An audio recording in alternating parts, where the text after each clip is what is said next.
работы, и снова с вами я, Жанна, и я приветствую вас на своем канале.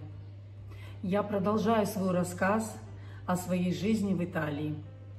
В предыдущем видео я рассказывала о своем приезде в Италию и о своей первой работе.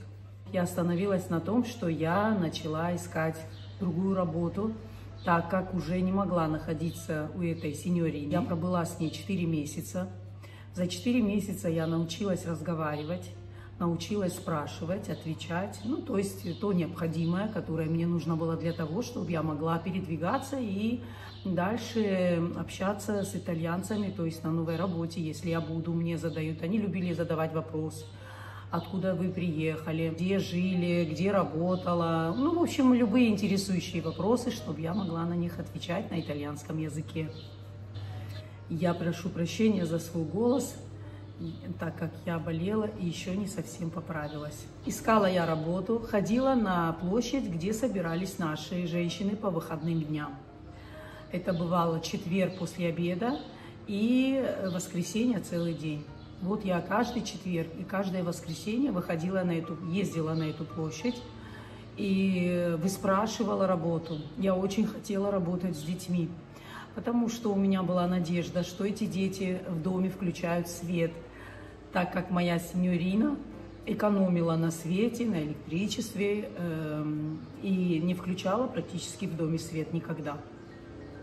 Как только темнело, у нас ставни и так бывали закрыты от солнца, так как я к ней пришла в конце августа, и была жара невыносимая, она топореллы вот на столечко открывала, так, откуда мы выглядывали и смотрели на улицу, как заключенные, Я прошу прощения, мне пришлось закрыть дверь, потому что мой муж косит траву, и очень тарахтит его эта косилка, поэтому если слышно звуки за кадром, очень прошу прощения. Мы выглядывали с этого окошка, призакрытого, на улицу, разглядывали людей. Она любила шутить, она меня все выспрашивала, умею ли я свистеть, и просила меня, чтобы я посвистела с окна, когда проходили какие-то там мужчинки, но потом она пряталась резко за окошко. Вот так мы шутили, как две маленькие девочки с окошка завлекали мужиков. Но она ни за что это виду не подавала, она такая серьезная бывала, когда кто-то смотрел на окно, а меня заставляла посвистывать. Говорила: свистни, свистни еще раз. Ей так нравилось, а меня папа свистел всегда. Я еще с молодости, с детства помню. И он как-то вот так пальцы делал и свистел. И я так научилась. И я взяла и как свистнула тоже ей. Умирала со смеху, в общем. Умирала со смеху от моего свиста, от того, что я умею. И вот меня все время просила: свистни, свистни, давай, давай, давай. И я свистела, а мне что? Я разговаривать не умела, если что. В общем, так, я нашла другую работу. Дело продвигалось к Новому году, поэтому я очень не хотела в темноте хотя бы встречать свой первый Новый год в Италии. И вдруг на этой площади подходит ко мне женщина. Я потом с ней сдружилась, мы дружили много лет. Ее звали Лидия. Она искала себе на подмену, так как она должна была уехать домой. Она искала на подмену себе кого-нибудь. Она работала на 3 детях. Естественно, на детей никто идти не хотел, потому что итальянские дети не очень капризные дети, непослушные дети, и делают, что хотят и как хотят. Вот, поэтому никто из наших не любил идти на детей и никогда не пошли бы. А я именно детей высматривала, выспрашивала, потому что у меня очень была надежда большая, что дети будут свет включать, дети будут елку наряжать. Почему-то мне так казалось, что детям должен быть Новый год, значит, и у меня будет Новый год. Вот, и она подходит ко мне: работа есть, кому нужна работа? Временно. Я бегу, мне надо, временно, ничего страшного. Все хотят сразу постоянную работу. У меня постоянная была работа. Пока бы бабушка это не умерла, я бы работала, но я не могла уже там находиться. Поэтому я и говорю: я иду на временную, я хочу, что за работа, где. Я уже прям умоляла, чтобы меня взяли на эту работу, потому что я очень хотела поменять свою работу. И она мне дала номер телефона, она говорит, я уже уезжаю, но вот вы возьмите, позвоните, поговорите с моей хозяйкой, и если вы ее устроите, то пойдете на мое место. Я звоню, быстренько тут же звоню этой ее работодателю, представляюсь, что меня зовут Джованна, потому что в Италии меня называют Джованна, так как они не умели произносить Жанна. Коверкали ужасно мое имя, поэтому мне пришлось просто сделать так, как им удобно, и меня называют теперь Джованна уже много лет. Она мне дает свой адрес, я по адресу ее нахожу, так как это Лидия уже уехала, и ей нужен был срочно человек, у нее 3 детей в доме. И вот я пробыла там 1,5 месяца, как было мне хорошо. Хоть там и было работы больше, дом был намного больше, количество людей, 3 детей и мама. Вот 4 за 4 нужно было поухаживать. Я жила у них тоже, и было все прекрасно и замечательно. Через 1,5 месяца я ушла с этой работы, потому что приехал основной работник, это вот эта Лидия, женщина, которая была в отпуску и вернулась обратно в свою работу. Я ушла опять к своей знакомой, которая меня пригласила в Италию. И в феврале я опять нахожу работу, уже в городе, в другом городе, недалеко тоже. И иду смотреть эту работу. Там молодая женщина, замужем и беременная еще, которая на данный момент уже 16 лет является моей работой. Эта женщина, девушка была, родила 2 близняшек, 2 девочек. Я не могу называть их имена, потому что я на данный момент работаю там, и они бы не хотели, наверное, чтобы я о них рассказывала. Но я просто в общем, просто скажу, как работа. И они меня посмотрели, я им понравилась. Дом очень огромный у них, очень огромный дом. Но должны были быть новорожденные, вы представляете? Я очень люблю детей, я детей просто обожаю. Они родились малюсенькие. В феврале я к ним пришла. В феврале я начала у них работать с 2005 года. По сей день я работаю в этой семье. Уже 16 лет. Этим девочкам уже 16 лет, но потом у них еще родился 3-й мальчик. Так что я так и осталась на 3 детях, и по сей день я работаю у них. Они родились маленькими, 400 кг и 700 кг были близняшки. Вот такие они были маленькие, и мы их выхаживали. Я их купала, кормила, ну, растила как своих деток. Я работала, поэтому я по сей день работаю в этой семье. Вот, конечно, было всякое. Дети росли непоседы. Мама уложить спать никак не могла. Вот все время меня бабушка выспрашивала, а как это вы их укладываете спать? Моя дочь, когда вас не бывает, она никогда не может уложить их спать. Что вы им такое делаете? Ну, я и сказала, знаете, сеньора, встаньте вон там за дверью и смотрите, как я их укладываю. Ну, и еще подумает, что я их чем-то пою или даю им чего-то, я не знаю. Я говорю, встаньте за дверью, только не заходите и смотрите, как я их укладываю. Ну, это им было, наверное, тогда по годику уже. Я садилась вот так на диване, между ними. Одну кладу направо, другую кладу налево. Они как 2 мартышки были. Они были как 2 мартышки. Что они мне вытворяли, что они мне выделывали, это просто был какой-то кошмар. Я много раз пыталась, бросала вот так, бросала и уходила, потому что кроме меня с ними никто не справлялся. Я села посерединке и вот так положила руку на другую, телевизор там поет, разговаривает, ну, чтобы внешние шумы мне не мешали, они же не умеют тихо разговаривать, если они там где-то в другой комнате сидят. Они орут, итальянцы тихо разговаривать не умеют.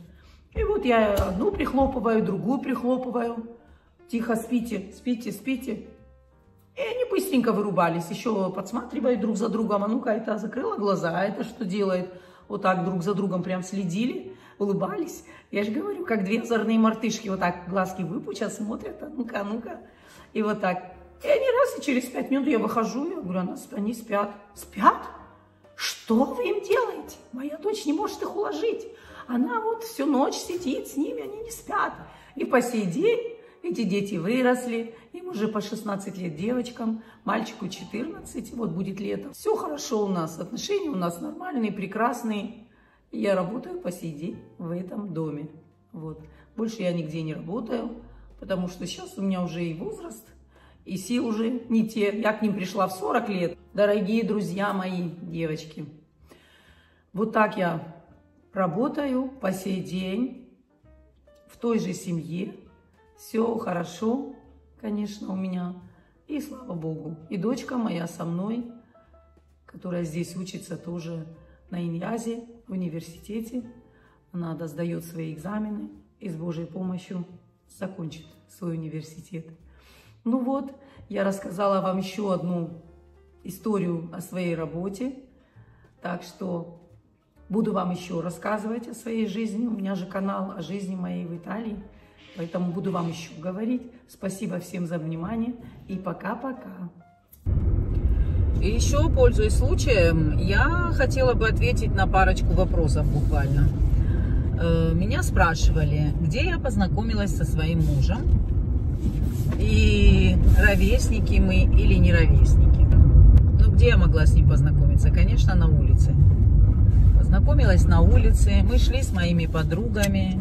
У нас было несколько человек.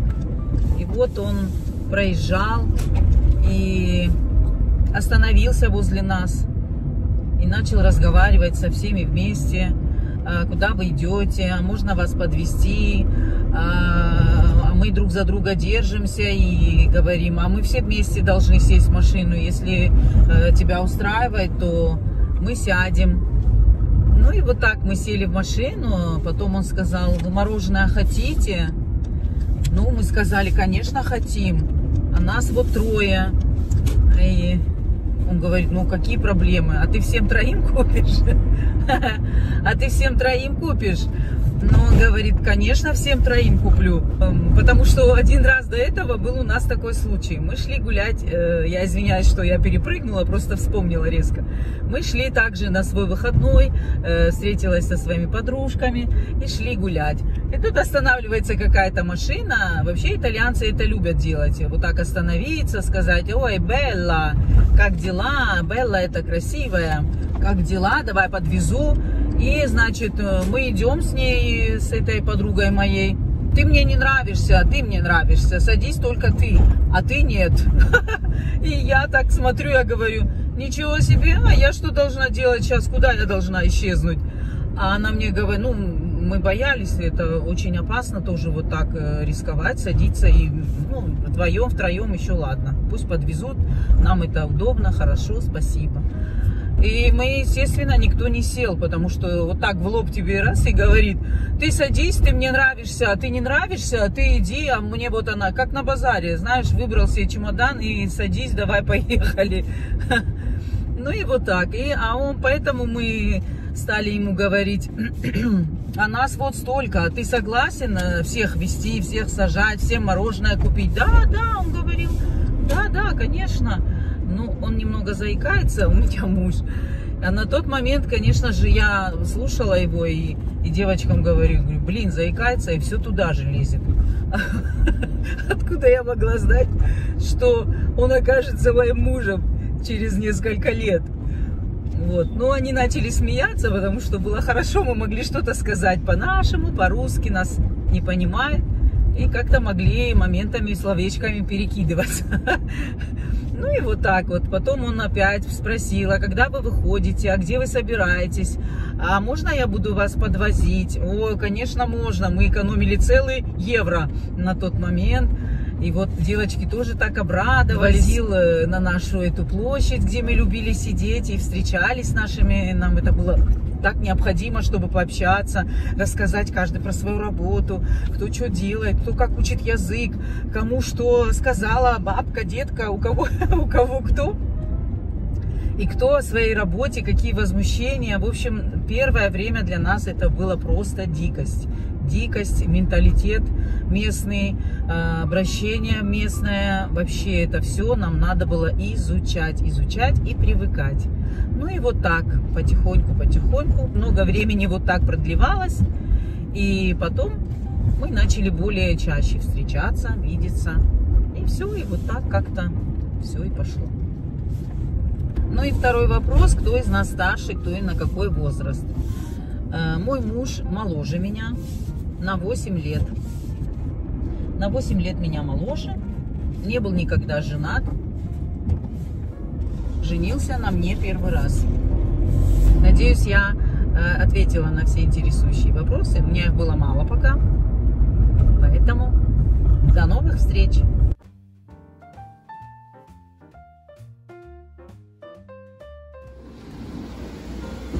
Такое место красивое на воде. Трифлиско называется.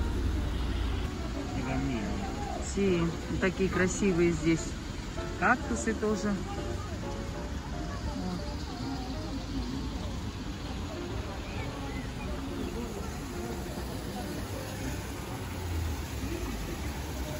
Вода камень точит. Вот это, наверное, про это и говорят как раз. Вода камень точит.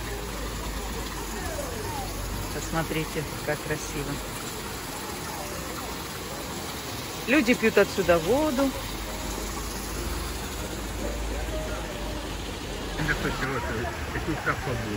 Ah sì, lo so, sì. Che prima lo stavano proprio bevendo.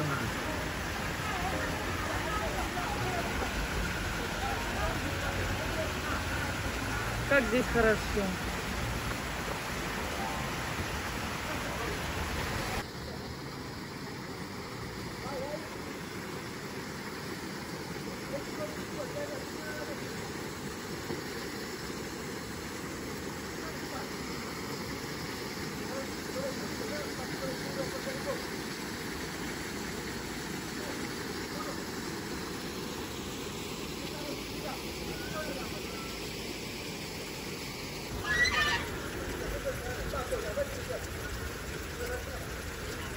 Гуси, здесь даже есть гуси. Сидят в уголочке. Уточка плавает. И фонтанчик такой в центре.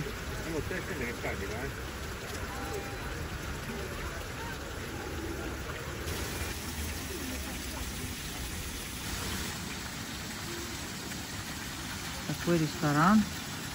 Сейчас пока там никого нет, но, наверное, попозже уже места не будет. Очень красивое место. Просто обалденное. Тут по соседству даже петухи кукарекают. Очень красиво. О, слышали петухи?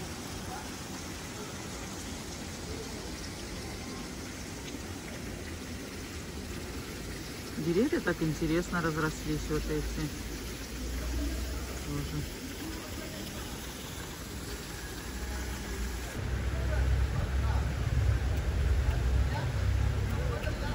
Иди сюда, иди ко мне, иди. Иди сюда, иди. Красавица. Поплыла, вот кому хорошо. Поплыла себе. Иди к твоим друзьям, гуси-лебеди.